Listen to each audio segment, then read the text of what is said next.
Welcome back to the Native Stock Show. In this episode, we have Rajiv, who is a man of many parts, has worked across industry for the past 4 decades, and has helped set up a knowledge management center for some of the best companies in the world. He has set up 2 companies and worked in 5 countries: India, Sri Lanka, the UK, Saudi Arabia, and the UAE. He is a keen golfer and a proficient tennis player. And Rajiv is married to Karti, his batchmate from IIM Ahmedabad, and has 2 sons: Arjun, who is a banker, and Siddharth, who is a tech wizard, and 2 adorable grandchildren. Welcome to the show, Rajiv. Thank you, Richard. Nice to be with you. And Yeah, nice to it's see you after a long time. For those of you who don't know, Richard and I worked together in the same company for a few years. yeah. So it's nice to reconnect. Probably 2017. That's when we last met. That's And right. Yeah. how has it been, Rajiv, after that a year retirement? How is life? Well, actually, I turned out to be quite busy even after retirement because I sort of took on a few additional responsibilities. I Mm-hmm. joined the board of a company, Mm-hmm. a housing finance company. I joined the board of a global university with a business school. I became an advisor to one of the market research companies. Mm-hmm. So and then I started writing the book. So between all these things, I was actually quite busy. Yeah, and you know, you couldn't really stop working, I guess, once you have 40 years plus of experiences.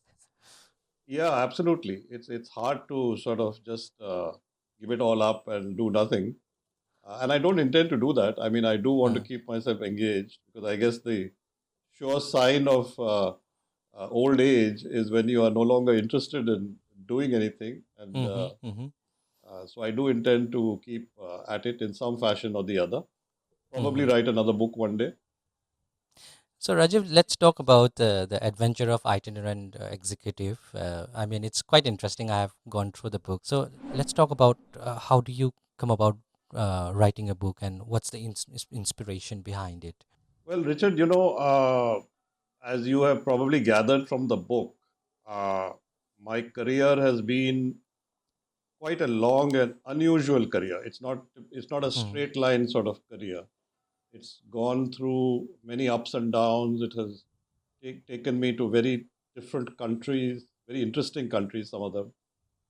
It has also taken me to different kinds of businesses and industries and professions. Uh, and it's been quite a ride. So I thought that it would be a waste if I didn't tell somebody the story, because along the way I learned a lot of things, and I felt that it would be an interesting read. Apart from my corporate life, I think I also had a fairly interesting personal life. Yeah, yeah. Uh, but and there were many stories and incidents and anecdotes that have come out of my personal life in the book. So I put it all together, uh, and just mainly the inspiration was I thought it's a story worth telling. As my one of my HR directors mentioned recently to me, he said, "You're always a storyteller." So, uh, so she's right. I like to tell stories, and I thought this would be a nice story to tell. And I think you also went on a bike ride. I Yeah, that's forgot. right. Yeah, In When I was, I think, 50 plus, 51 or yeah. 52, I was asked by some friends if I would like to take a bike and come with them to Khadungla, which is the highest Mm-hmm. motorable point in the world. And it's also apparently the most difficult ride in the world. Yeah. Yeah, I tell that story in the book as well. And quite honestly, I didn't think that I would be able to do it because, I unfortunately, despite playing tennis and so on, I have a bad back. Mm-hmm. And I didn't think it would be a very good idea, frankly, to sit on a bike and go all that way to 18,000 feet. But I managed to do it along with 6 or 7 other guys. And it Yeah, was the yeah. most amazing adventure. It was great fun. How do you have the energy to do all of this stuff? Apart from being a husband and being a dad, being a grandfather, how do you find energy and time to balance out all of these activities? And you're playing tennis, you're a golfer, and you run a big business as well. So how does it balance out? Well, frankly, I try not to mix the two up. Okay, the Mm-hmm. personal side and the corporate side. Try to keep it somewhat separate. Mm-hmm. And I always make time for myself and for my family wherever they are. Uh, and that gives me a lot of energy both for the work and for the private side. Mm. So, and also, I've been a sportsman all my life, so I guess keeping Yeah. fit and playing sports has helped me to remain fit and energetic and have the stamina to do some of these things. Luckily, so far so good. Although I'm now 66, it's still going strong. And Rajiv, I always wanted to ask you this. We have seen, especially in our Indian corporate sector, we have seen people almost making the office as their home and working or burning the midnight oil. Whereas you are here saying that I wanted to put my work and personal life different. So how do you think one really in order to reach the kind of goals that they have, or the kind of level that they want to climb up in the corporate ladder, how do one balance that out together, without sacrificing their personal life? Because as far as I see that a lot of the people in especially in Indian corporate sector are sacrificing everything they have to reach that level. Yeah, I think you're right. And, I would say that, when I started my career Mm-hmm. in the 70s, it was considered the done thing, especially for the younger members of the company, to be seen in the office working late into the night. Mm-hmm. Okay? And not if anybody got up from his desk and left for home at 5:30 or 6 p.m., that was considered a sign that this person is not a good employee or not a committed employee. Mm. And I used to watch this and wonder why this is the case. Because, quite frankly, after a 9 or 10 hour day, anything that you do is probably half as good as what you did when you started because you simply don't have the energy and the Yeah. attention, right? Yeah. Yeah. And this continued for some years. And then I discovered when I went abroad to work, it was a completely different scenario. For example, when I was working in England, Mm-hmm. okay, people would come on time and leave sharp at 5:30 or whenever the office closed. Not only that, they would take a good hour off for lunch.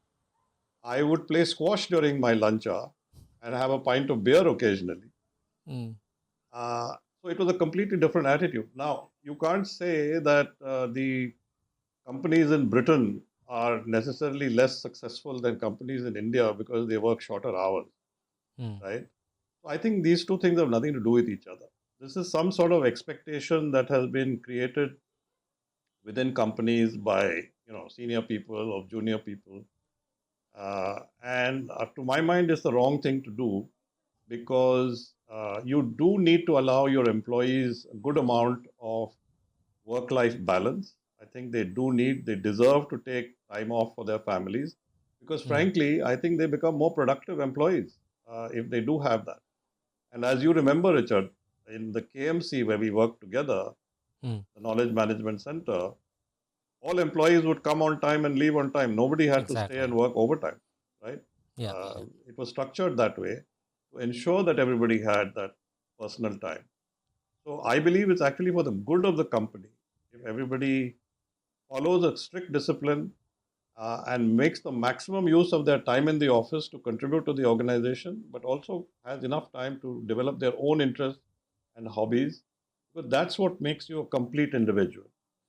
Exactly. You cannot be a complete individual if you devote 14 hours a day to your work.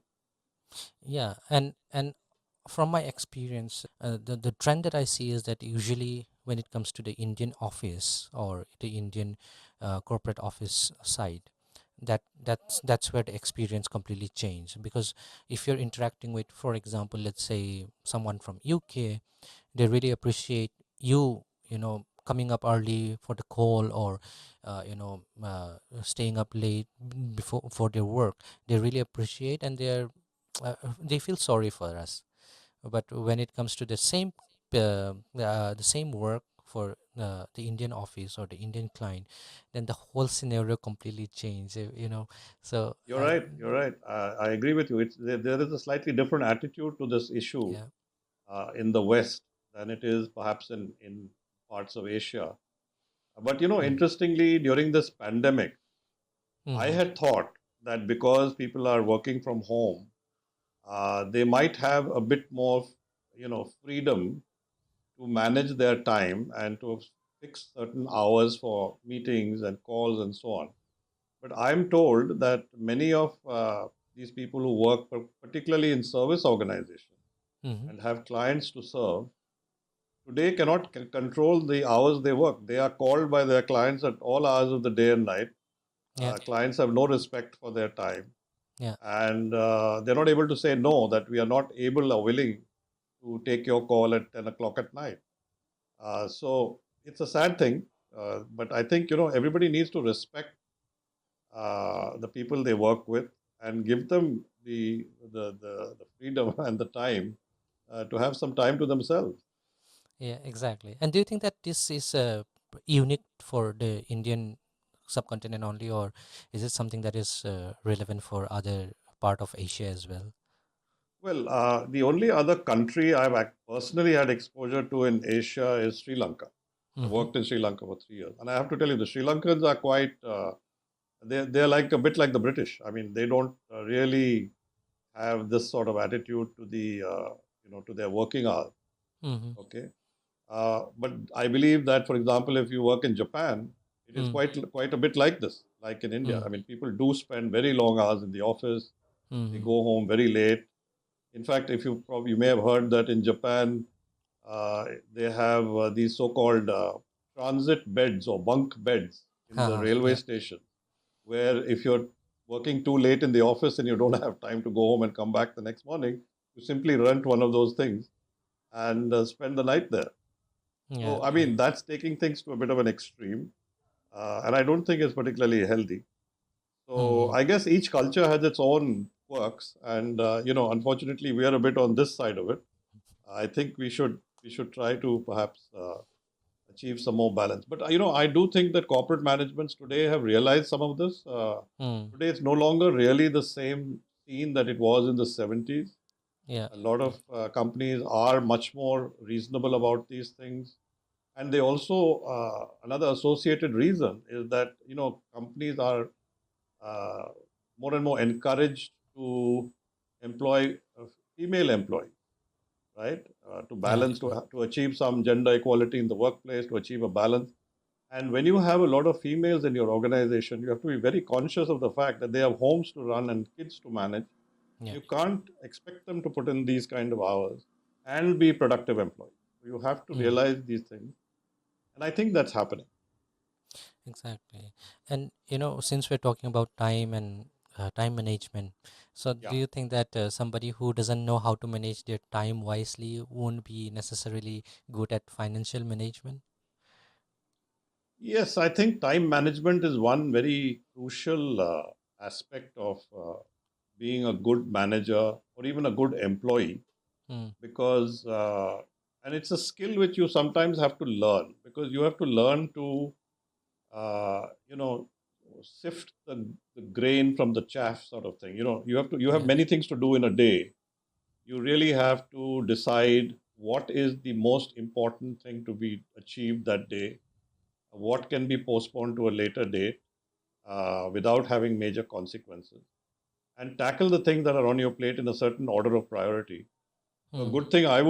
good thing to do is to, when I would do that, is to make a list of things to do for the day in order of what is the most important, and then tick them off one by one, and try Mm. to ensure that you finish the entire list by the end of the day. But even if you haven't, at least you finish the most important task. So you do need to learn some of these tricks and tips to sort of get you through the working day, I believe. Mm. And Rajiv, what is some of the routines that you have, that you practice since the beginning of your career and you still are practicing till date?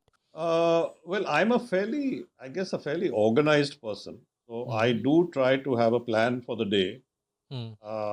I don't just address the first thing that appears on my desk.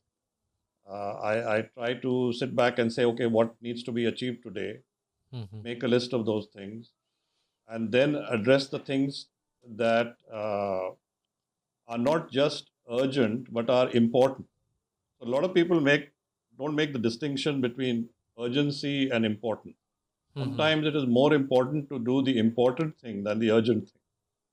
So I tried to practice this over the years, and I became, I suppose, reasonably good at it.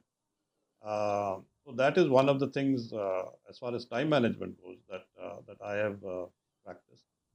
Um, Other than that, I have.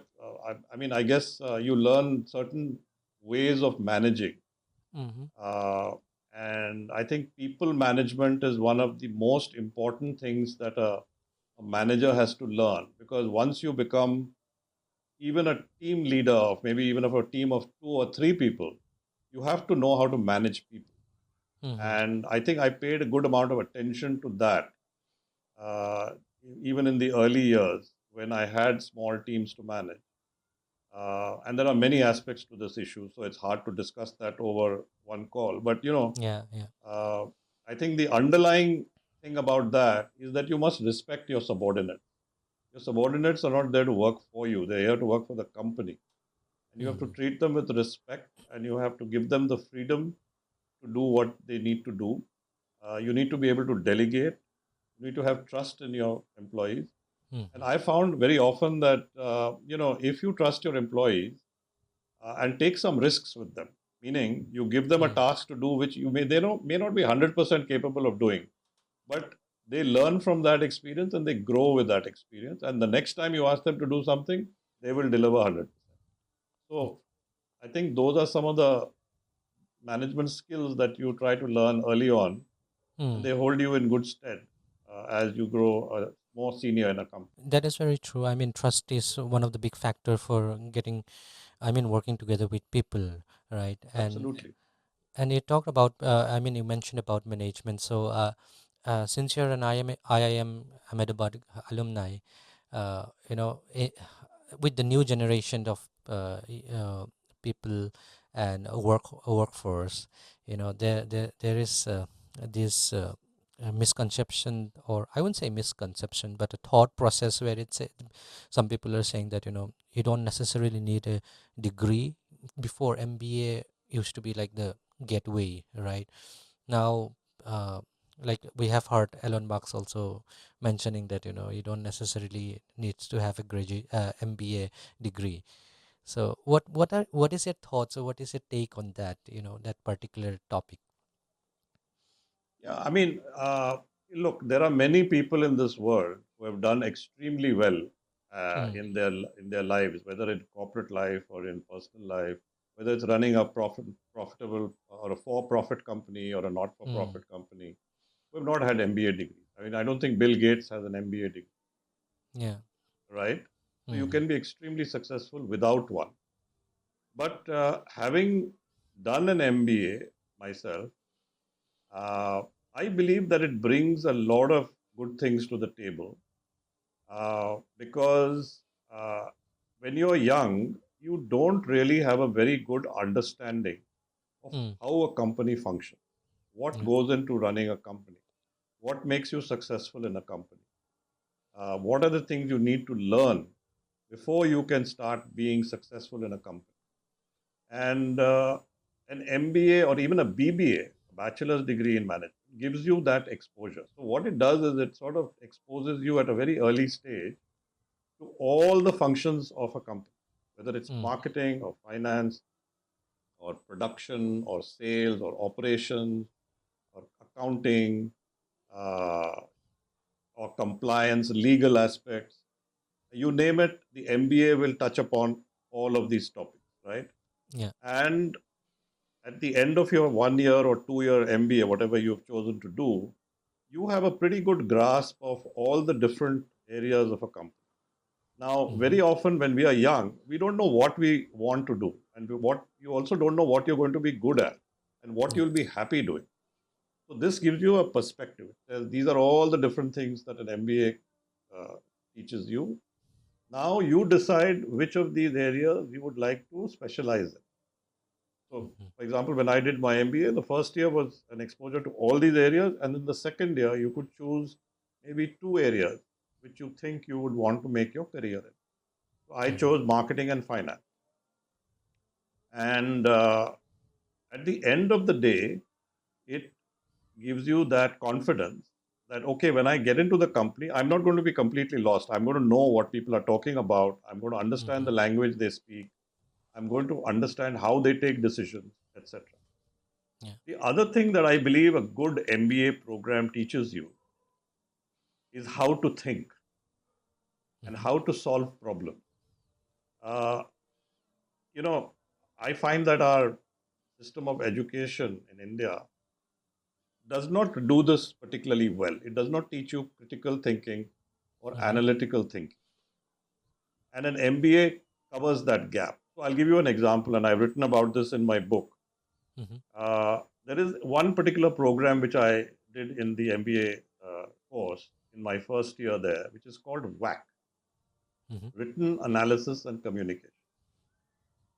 So the way this works is you are given a case study which is about 50 to 100 pages long, and that case has a lot of data and a lot of annexures with a lot of numbers and facts and figures and so on about the issue which is in the case. And the case ends with one question: what should Mr. So and so or Miss So and so do and why? Okay. Now, you are given this case study at 5 p.m. on a Friday evening, and you have to read all of that stuff, which is could be up to 100 pages, including lots of numbers. You have to then answer that question. And that question involves a very rigorous analysis, which has to be done in a certain way. The first step of that is to define the problem. What is the problem we are trying to solve? And that is actually the most difficult part of that case study. Because half of the data that you've been given is absolutely not relevant to the case. Okay. And while reading the case, you have to figure out, is this relevant? Is it going to help me identify the problem? Is it going to help me solve the problem? Or should I discard it and move on to the next piece of information? So that teaches you a lot of analytical thinking. And then you have to write your report in a certain format, which is, you define the problem, you define your objectives, Mr. So-and-so X, his objectives, you define the courses of action you will take, you define alternative courses of action in case those don't work. Then you decide on a plan, you outline what you will do, when you will do it, how you will do it, and then you have a contingency plan in case your plan doesn't work. Okay. And all this has to be done by 8 a.m. the next morning. Now, that means that you have to work through the night, okay, and you have to submit your report the next morning. So, what this teaches you is an amazing skill. It is the skill of looking at lots of information, dissecting it under a lot of time pressure, and providing a logical answer to the question, what should so and so do and why? And you know where this comes from, interestingly? This comes from the military. Because in war, a general or even a captain leading a bunch of troops has exactly the same process to go through when he's confronted with the enemy. He has to define his problem, he has to state his objective, he has to define how he will solve the problem when confronted with the enemy, he has to look at alternative courses of action, he has to have a plan, and then if the plan doesn't work, he has to have a fallback plan. So the military teaches this to its officers, and the business world teaches this to its MBA students.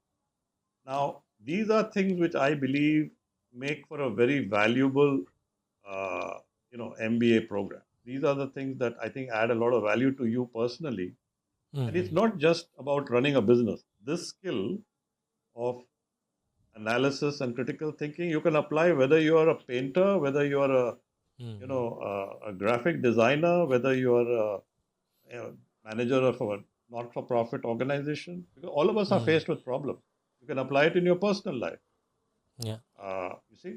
So, I believe that it's a good thing to do. If you're interested in business, I think an MBA program adds a lot of value. It certainly added value to me. Mm. And I think it gave me a lot of confidence that I could probably do many things in different fields because I had the confidence given to me by that MBA program. Mm-hmm.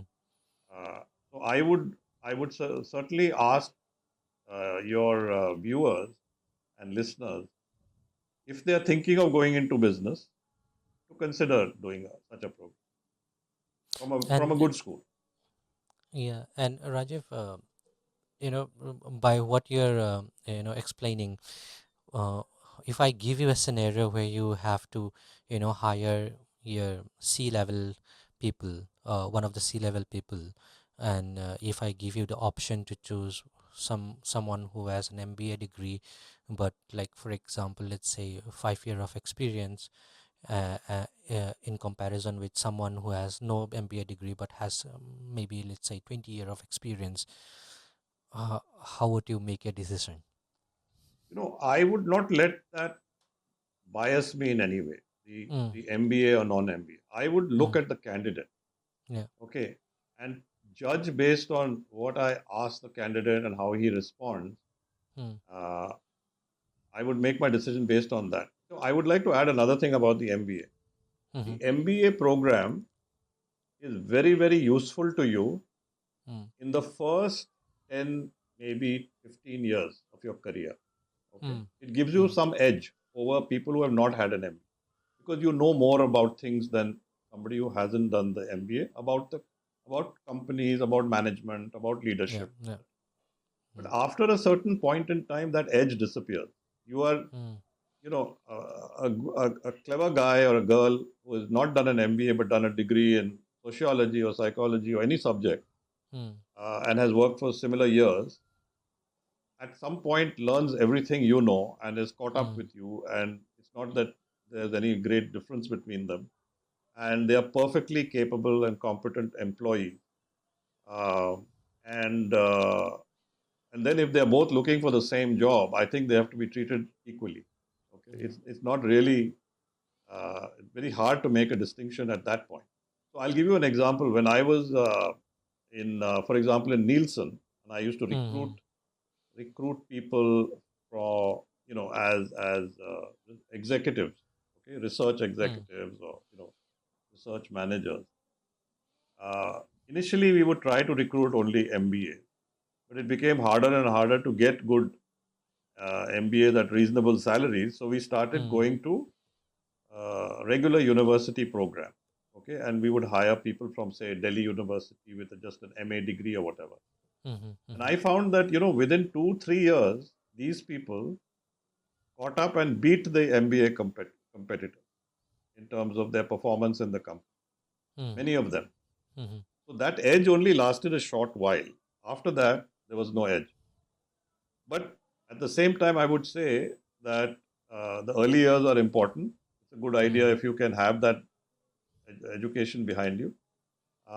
And also, the other thing I would say is that in some ways, the MBA it's not a course which prepares you for a specialization. It's not a course which makes you a great accountant mm, or a great production manager or mhm, a great sales manager. What it prepares you for is general management.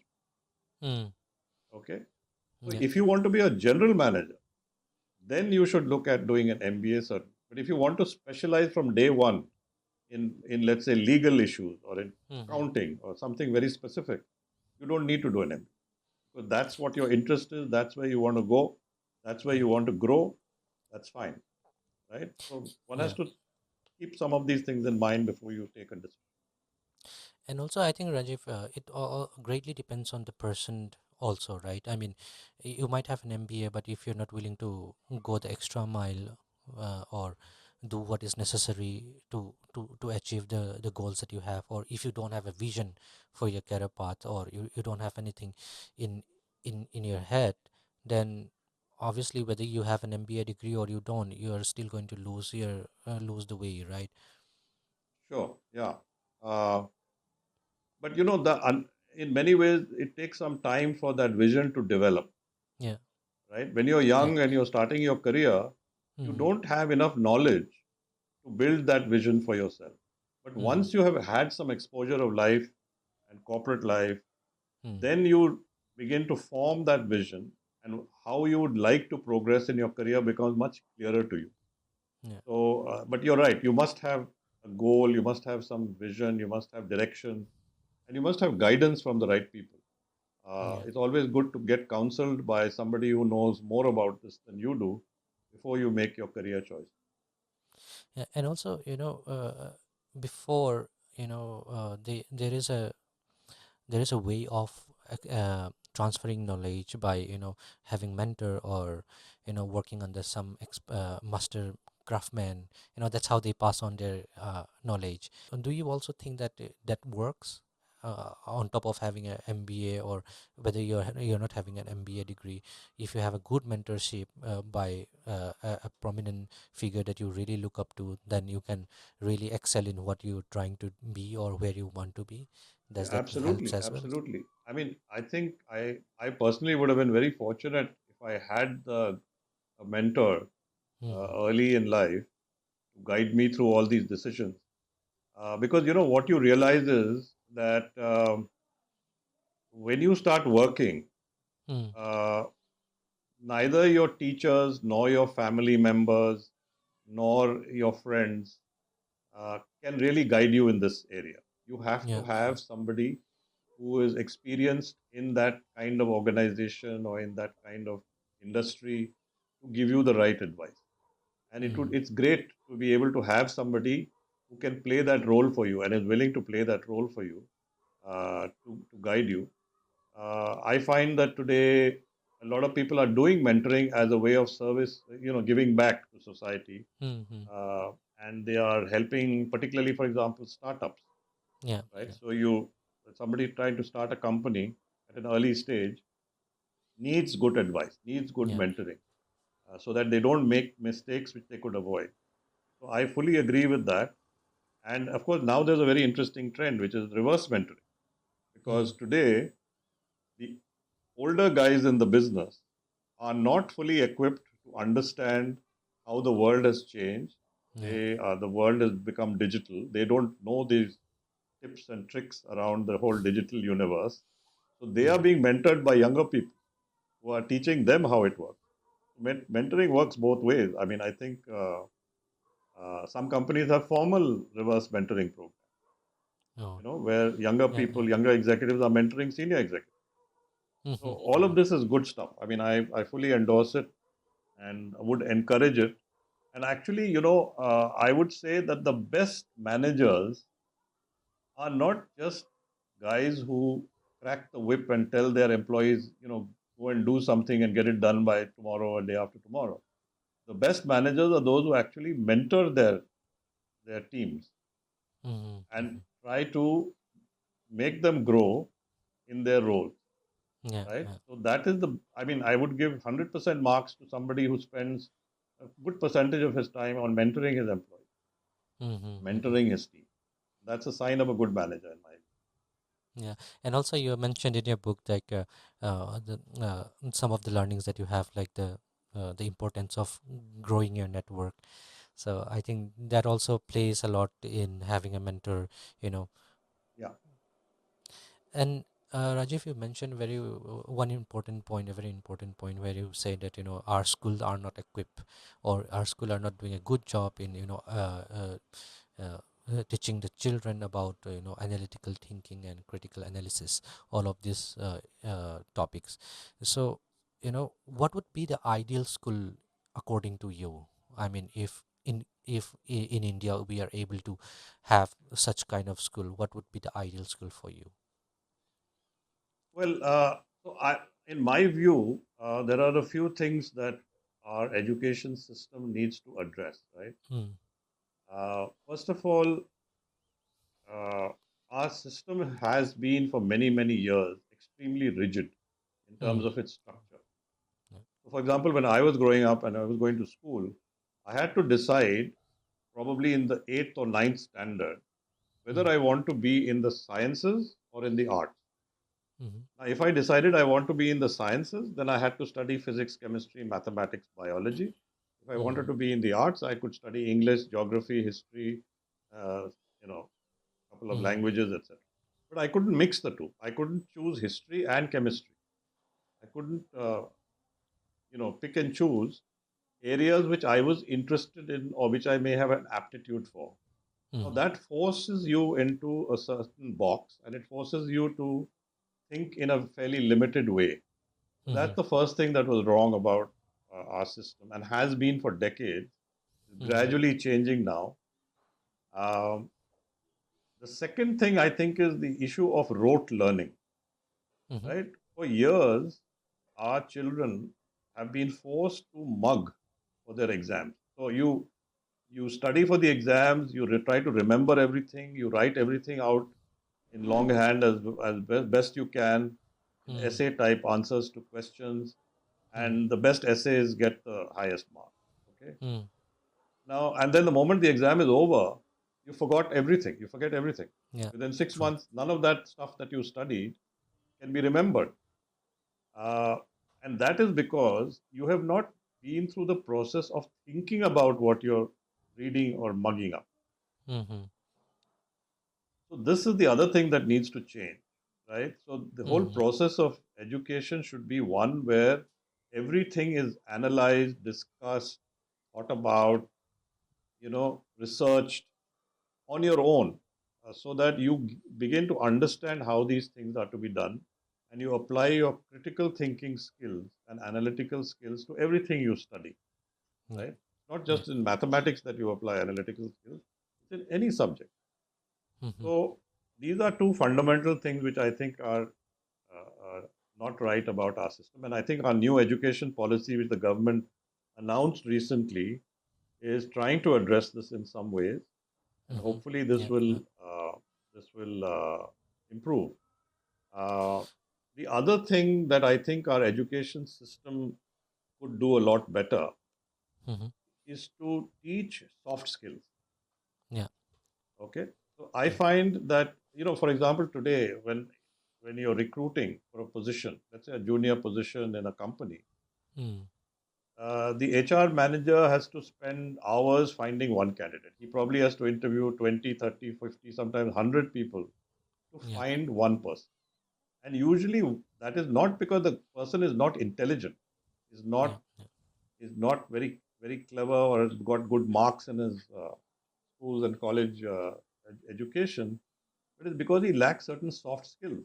And those soft skills are the ability to speak well, ability to write well, ability to present well, ability to dress properly, ability to Yeah. talk to his colleagues properly and to his seniors properly. So these are some things which I find that are coming in very late in the system.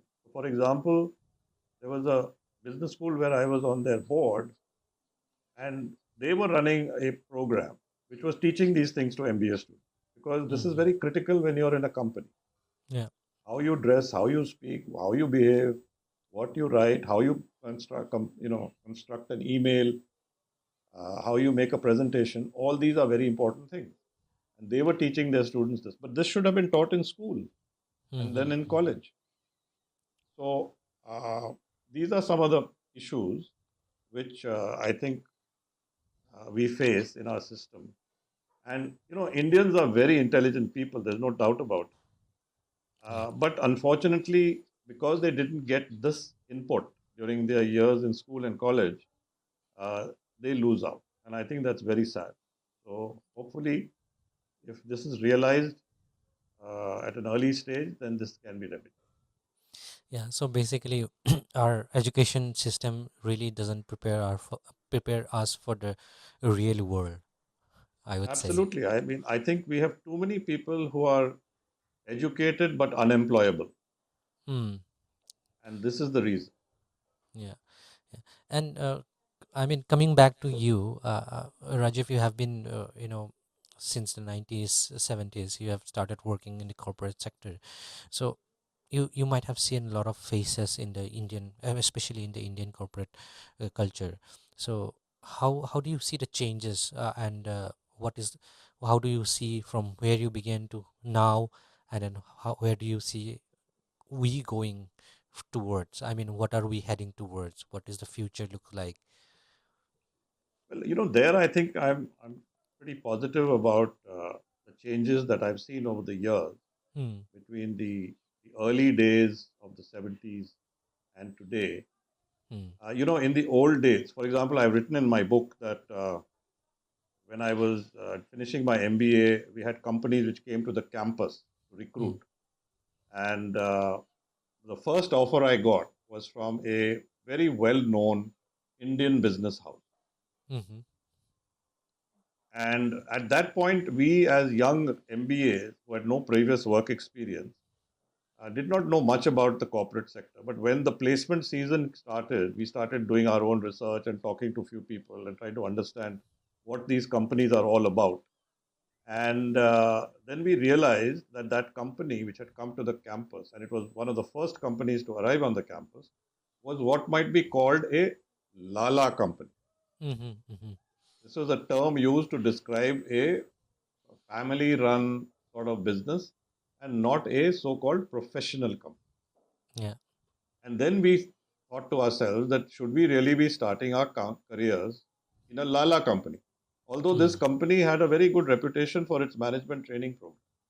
Mm-hmm. But I turned around the job offer, okay, and I rejected it. Despite that was a very heavy cost because we had a policy at the institute that if you reject the first offer, you have to take the second offer, whatever it is. So Mm-hmm. that puts you in a bit of a box.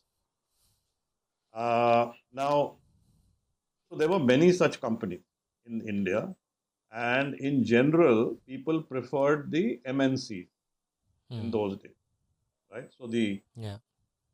the FMCG or the banking or these MNCs, which are still well-known brands today, they were the preferred company. But I think over the years, this has changed quite a bit, and there are some Indian business houses Mm.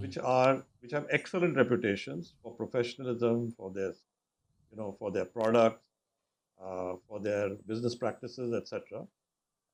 Some are still caught in a bit of the old world, but I think been a big change in the way these companies have operated, and it's very nice to see that today, these are equally good choices for a young MBA to consider. So Mm-hmm. it's worth Mm-hmm. doing your homework and finding out who these companies are, but that's I think been a big change. This is not to say that MNC corporate culture is always the best. It's not. There are many things Mm-hmm. wrong there as well. Yeah. But today, I think that whatever distance there was between these two groups is narrowing. And do you think there will be a shift? Like Philippines has been a great competitor with India in terms of labor, and then so do you think that there will be times when Philippines might take over India processes, or do you think that India will still stay strong?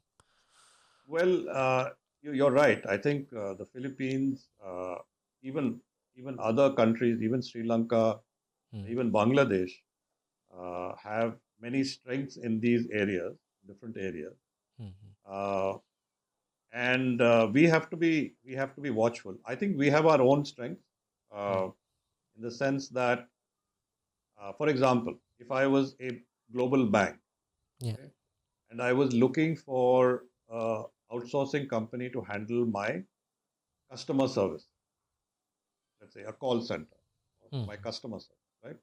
I Yeah. would look equally closely at India and the Philippines because the Filipinos have I think, a good working attitude. They have, Yeah. they are good at customer service. They speak well on the phone. Yeah. If you notice, a lot of people in, let's say, the Middle East Yeah. are from the Philippines in customer service.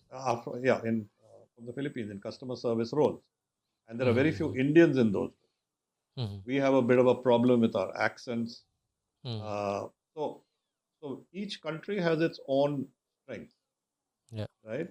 And I think we have to be watchful, and we have to try to ensure that we compete on equal footing with these countries.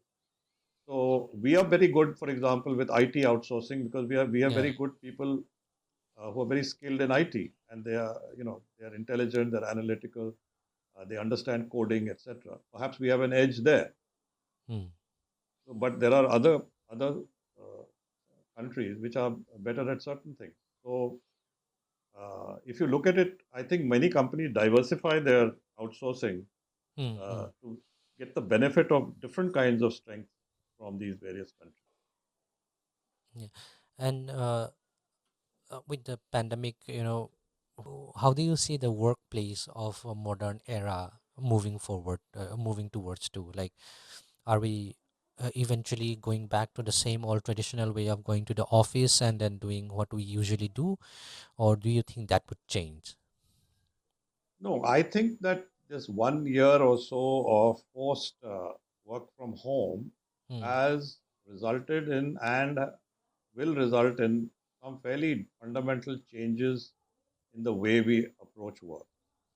So, as you Mm. said, companies have realized to their great surprise that things can actually work when people work from home. Sometimes they Yeah. work even better because people are actually putting in more hours at work, which is probably not the best thing to happen.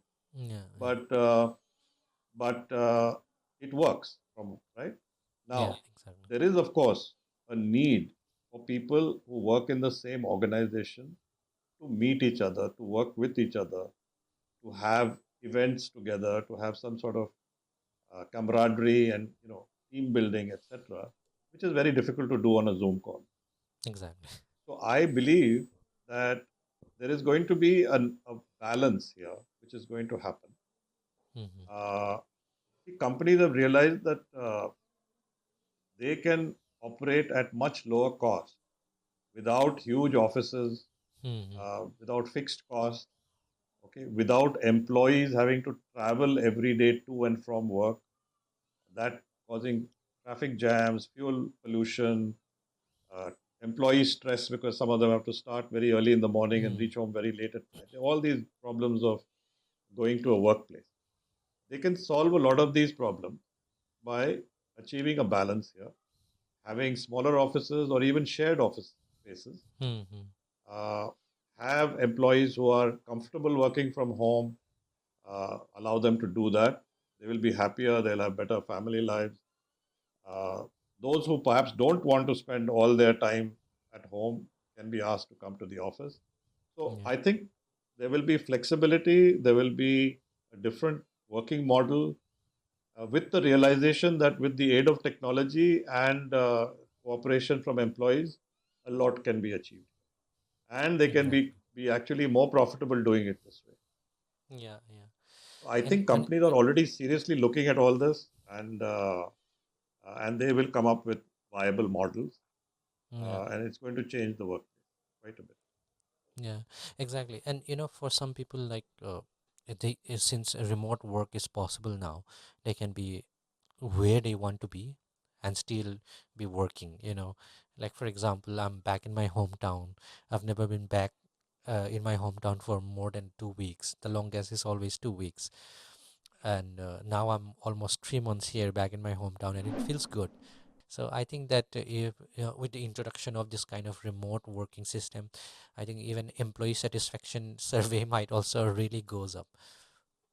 Yeah, I mean, I think it has. There are pros and cons, right? Mm, mm, And I think the challenge now is to figure out what is the best way to achieve a via media and mm. ensure that you get the best of both worlds. You get the Yeah, best yeah, of the work from home, but you also have places where people can meet, interact, learn from each other, do work together in teams, etc. yeah. And if both can be achieved, then that's probably the best thing to happen. And Rajiv, finally, one thing I would like to close with is, how do you define success after 40 years plus when you started your career? Well, Richard, I think definition of success is Mm, very unique and very individual thing. yeah. Everybody has and should have their own definition of success, right? Mm, There is no one definition of success. yeah. And now, okay, uh, for example, if you are a artist, right, Yeah. your definition of success would maybe I love to paint. I don't care if anybody buys my paintings. but it makes me happy. I'm at peace. Okay. And that's my success. That's perfectly fine. Now, that may not work for a guy working for a corporate who requires you to deliver profits, right?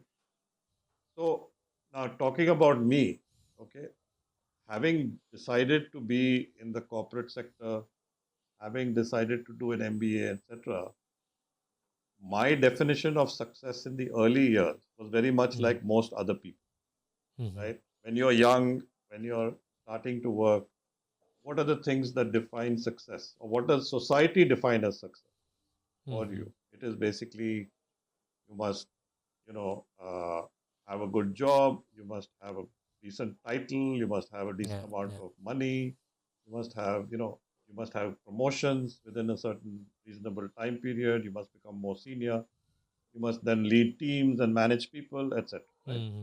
That is the traditional definition of success. And I would say that applied to me as well. I mean, I was no different from hundreds of other people like me who followed the same standard. But I have to say that when you reach your mid 40s, your 50s, I think there is a certain change that happens in your attitude and also your desires and your definitions of success.